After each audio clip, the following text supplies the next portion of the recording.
Hello everyone, welcome on into our Transfer Tuesday video.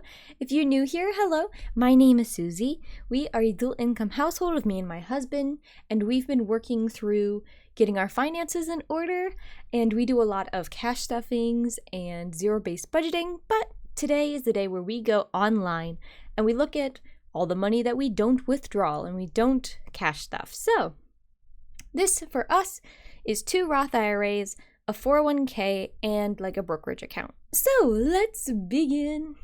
I hope you all are having a fantastic week. First off, I started my new job, and yes, I do get 401k benefits, but those get set up on Thursday, so they will not be taken out this paycheck. I'm not sure if they'll be taken out next paycheck either. Kind of depends on how quickly Fidelity and my work can work together. So anyway, let's begin. If we go up to the top left corner here, we're at $43,561.53. I don't think it's any surprise to anyone that my Roth is down this week. Surprisingly, the other two are still up, but mine has not fully recovered yet from the quite large downturn we had at the end of last week. This first Roth here is mine. It's at $35,265.65. And we're just going to go just to the right of that green highlighted column and go through the current values and what they're holding in. So let's begin. First and foremost, I got $5 in cash. So every time you contribute to your Roth IRA or 401k, depending, or anything like that, it goes in as cash in a money market account. And then you need to actually invest that money into a stock or an ETF or whatever you would like. So only $5 in there, which is perfect. Next is $2,700 in VOX, $1,300 in Tesla, $3,200 in IVV, so that's the iShares S&P 500, $1,200 in NVIDIA, $3,100 in, this is FDKVX, which is our target date fund. In 2060, I will be 61 years old, which I plan to retire before that, but you can't open the Roth until like 59 and a half, maybe. So that was the closest fund to that date. 17.5K in VOO, so this is the Vanguard S&P 500. I know there's a Fidelity S&P 500. I don't know what the, is it called a Tigger? I don't know what the Tigger is for that, but I'm invested in VOO. 750 in the global commodity stock. This is FFGCX.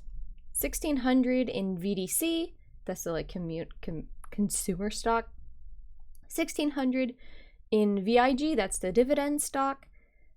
1,200 in VTI, which is like VOO but more technology. Though to be quite honest, a lot of VOO is dominated by technology stocks right now because the biggest corporations right now are in technology. Like you have Apple, Microsoft, NVIDIA, Tesla, things like that. And then almost $1,000 in Coke, $900 there in Coke. Before I get much further, this is not financial advice. I'm not a financial consultant or advisor in any way. This is just for accountability, and I think it's interesting that if other people were more open with this information, so I share it in hopes that other people will feel more comfortable talking about it. So next, we're going to talk about specifically what I did this week. So for this account, we put in $250, and then I turned around and bought VTI with it. Because the stocks were down at that time, I just looked at what had the biggest dip and I invested into that. I believe they were down because of tariffs, but they're already back up, so it is what it is. The market bounces around all the time. I would highly encourage you just to not look at it, to be quite honest. So next we have our brokerage account on Fidelity. It's called a cash management account. And I'm going to break what I just said. We have $2,816 in here and 56 cents. But if you look at that top line, we do have $1,000 cash in here. This is $1,000 of our emergency fund. The rest of our emergency fund is in a savings account. but this is attached to a card. So if we were out somewhere and we needed a tow, or if we went to the emergency vet late at night and we needed that money like up front, this is that $1,000 that we would use for that. Then we have almost $200 in NVIDIA, $1,400 in VOO, $300 in Coke, $25 in VTI, and $29 in that target date fund again. So not great diversity. I don't love this portfolio. We haven't been able to add a lot to it. You'll see in a second when I talk about what we did this week to it, but we are going to be putting more money into this very soon, as soon as we can figure out what exactly my paycheck is going to look like. So we will figure that out hopefully in the next week. This week specifically, we added $25 to it, and then we used that $25 for VTI. Same reason as we did it for the Roth. That was what was most down last week, so that's what we bought. We also already invested in that, and that's like a stock we really like. So then we have my husband's Roth IRA. Some people are asking why his Roth IRA is so much lower than mine. First off, I started my Roth when I was like 18, fresh out. Then I had a 401k I rolled over to a Roth conversion and put in my Roth. Also, I was able to max out my Roth last year. He was not. We were not married until the beginning of this year. And he just started his first job out of college in April. So this is money that we've been able to put in since April. I would have loved to have been able to put my income into his Roth, but we couldn't do that before we were married, and that was this year. So now we are. His Roth is up to $5,479.32. We are going to max out both of the Roths this year and moving forward, so it will at least be $7,000 by the end of the year, but he's actually got some pretty good gains on this. I think we've put a little under 5 in here, so it has a little bit of gains there.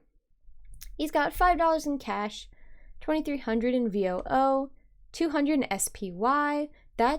He wanted to look into that and invest in that, so this is his account. I let him do that. It's not like up to me to be the ruler of what he invests in. Almost $800 in VIG, pardon me. $1,300 in VTI. $650 in his target date fund, which is the same as mine. I'm slightly older than him, but we'll be the same age at that time. Almost $100 in VDC and almost $100 in Coke. Now specifically for this week, he got $250. We always get the same amount into our Roths now that I'm able to put money into his Roth. Despite who earns more than the other person. At the beginning of the year, I was the sole provider for our family. He got his job in April, which was more than what I was making. I just got a promotion, which now I'm making more than he's making. So we keep leapfrogging. I'm not going to be the person who decides oh, you make 70% and I make, I don't know. We're not going to do percentages. We're not going to short each other because I think that's dumb. All of our money goes into the same pool. And then we use that as a family to go and buy things. So anyway, he got $250 just like I did. And I went and put that in BTI because like I said, it was down this week. Now, the thing my husband has that I'm about to get is a 401k. So he's had his 401k since April. It is up to not that big balance, but the one under it, $1,200 about. And this is because his employer contributions, as you can see on the right, are $600 and his is $12. So he does get the gains on this, which is nice. So obviously he's contributed 12, but it's up to $1,265. So he's gotten a little bit of gains there. Though, yeah, I think that's right. This vesting is 4 years till vested, I believe. I don't know if he'll stay at the company that long. I'm not going to pressure him to do that just for the entire balance of this. He's contributing double what his employer is. So my 401k is also super good. If I put in 10%, they match 8%. So we're going to get some serious stuff there. And my vested time is only 3 years. And I love my company, so I'm definitely going to stay there 3 years. He's not in love with his company or the job that he has right now. We are not going to like string him along for this money, right? So that is it for this Transfer Tuesday. I hope you all are having a fantastic Tuesday. I know it like just started, but I hope you have a fantastic Tuesday. I will update you next week. I think maybe the end of next month is when we'll be able to start seeing the 401k advantages in my account. But stick around, because for this week's budgeting, I get my first paycheck at my new job, which I'm super excited for. Though I still need to sign up for like medical insurance, and something else I think that's gonna take a little bit of money out of the paycheck. But honestly, it is what we need to do. My husband's chronically ill. I have issues as well, so we need really good health insurance. So we're just going to have to pay that, and that's just how it is. He's fine for the next month, but he's turning 26, so we have to figure that out basically right now. So I hope you all have a fantastic Tuesday. If you had any big goals that you hit this week, or that you worked on, or some kind of achievement, doesn't have to be money related, please let me know down below. I would love to celebrate it with you, and I hope you have a fantastic day. Have a good day, everyone.